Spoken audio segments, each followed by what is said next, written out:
The main purpose of the UN's Pact for the Future resolution is to accelerate the UN's Sustainable Development Agenda, specifically Agenda 2030. In many countries, the original goals have not been achieved, partly because people and critical stakeholders have begun to awaken and understand the harmful nature of the agenda and thus express criticism towards it. The newly drafted Pact for the Future offers new flowery phrases and vague terms, and seeks to emphasize the importance of Agenda 2030.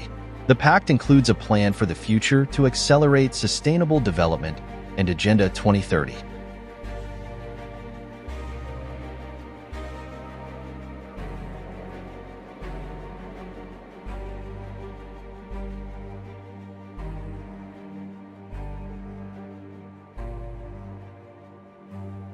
It also includes a global digital compact and a declaration on future generations.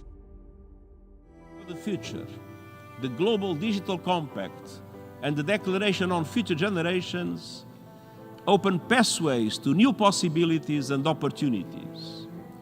Je me suis battu pour les idées portées par ces accords depuis le tout premier jour de mon mandat. Et je serai pleinement engagé dans leur mise en œuvre jusqu'au tout dernier jour.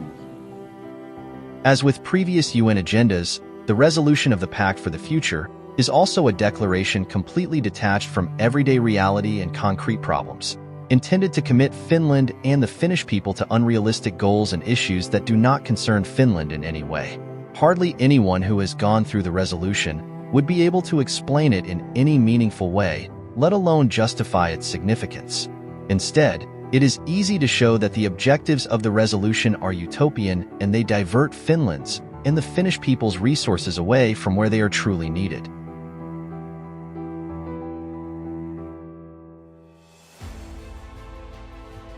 The resolution of the Pact for the Future repeats the same issues that the UN's Agenda 2030 includes. It has been linked to 56 points, addressing, among other things, the following questions: eradicating poverty worldwide, accelerating the Sustainable Development Agenda, emphasizing climate change and its impacts, highlighting the significance of international legislation, global human rights, and combating racism, engaging all participants, emphasizing Africa. Regarding the Global Digital Compact, the following aspects are emphasized: supercharging development. Everything related to sustainable development always means the development and creation of new technology. Access to the internet for all, especially for the 2.6 billion people who currently do not have it. Increasing satellite usage and monitoring. Emphasizing global cooperation and partnership, decision-making, and accountability. Advocating for human rights in the digital environment. Once again, there's an attempt to turn small and local problems into global and large issues, for which the easy solution offered is global multilateral decision-making, international law, monitoring, and accountability. None of this is related to Finland or the everyday life of Finns in any way. All of this diverts unnecessary resources and attention from where they are actually needed and unnecessarily muddles the priorities of the Finnish people. The goal of the Declaration on Future Generations is to obligate states to understand the importance of international law, human rights, and the significance of the matters contained in Agenda 2030.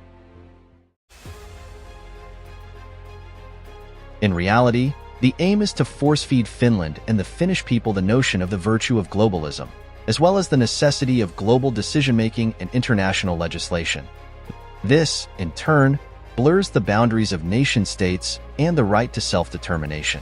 Attention is once again being directed more strongly towards developing countries, which are not in any way Finland's problem or responsibility otherwise.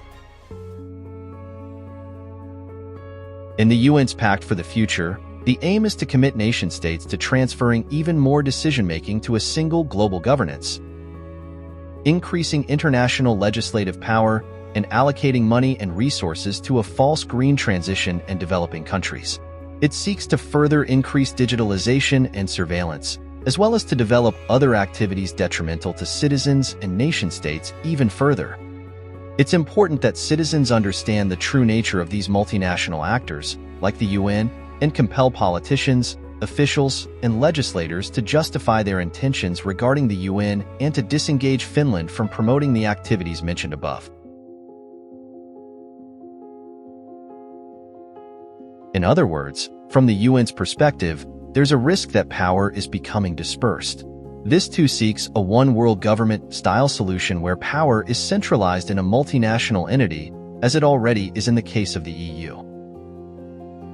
There's also a risk that geopolitics would no longer be dictated by the Western community and led from the West. According to traditional geopolitics, Finland has positioned itself between the East and the West as an independent and neutral nation-state.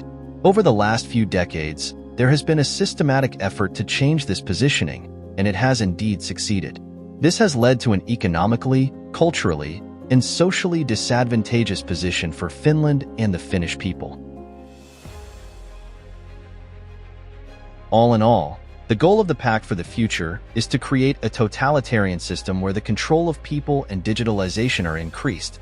Citizens are committed to social credit system and the green transition. Decision-making power is taken away from nation-states and given to globalist actors, and the role of democracy diminishes as technocracy strengthens. Unipolarity strengthens further, and the Western value community dictates the world order. Decisions are made by faceless officials and experts who operate outside of Finland's and the Finnish voters' control. The role of the UN and international legislation is further reinforced. It is justified and reasonable for Finland to abandon all goals and resolutions related to the UN's Pact for the Future and Agenda 2030.